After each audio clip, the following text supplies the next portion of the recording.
Welcome to Protatomonster's PUBG patch summary, and today we're going to be looking at the PC patch 1.0. This is the patch that we've been waiting for. So many great things have changed in this patch, and for test server day one, these changes are pretty damn smooth. First of all, let's talk about the change that people have been waiting for: climbing and vaulting.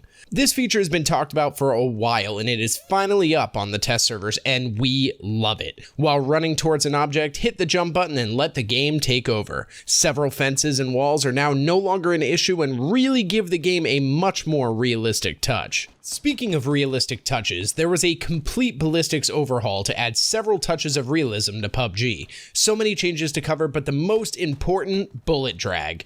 Air resistance is now a factor, causing bullets to lose velocity over time. You'll really only start to feel the drop around 300 meters, but this is going to add some strong new mechanics to sniping and possibly provide some intense plays for us to add to our list. Next up, they tweaked the MOA minute of angle of many of the guns, resulting in a gain or loss of accuracy depending on the gun. And along with accuracy, they reworked a way for zeroing out sights to be a bit more realistic. Each weapon has a zeroing range with iron sights. Red dot and hollow sights allow for zeroing in on short ranges, as well as to adjust the intensity of the reticle by using the mouse wheel.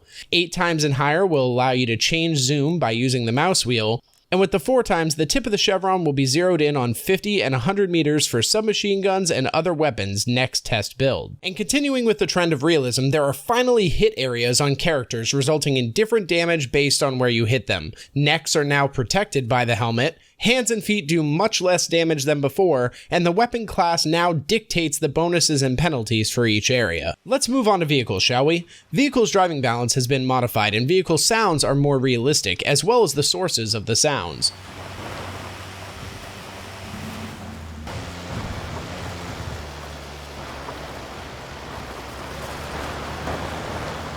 They also changed the animations for vehicles and passengers, which means that jumping out of a slow-moving vehicle may get you killed with this new animation, so be on the lookout. Now, this is still in a very early stage of vehicle changes, so make sure to go and test it out and provide them with feedback so we can enjoy a more realistic driving experience while playing. And one other change that is pretty awesome is the backpack capacity UI is now improved. It helps you see a more concise view of how much space you have left, either increasing or decreasing.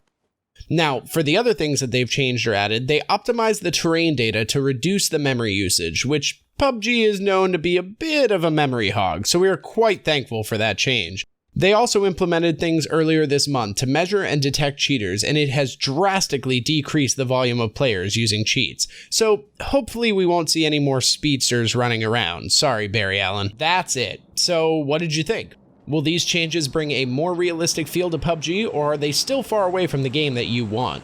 Are you as excited for vaulting and climbing as we are? Well, let us know by commenting below. We would love to hear your input.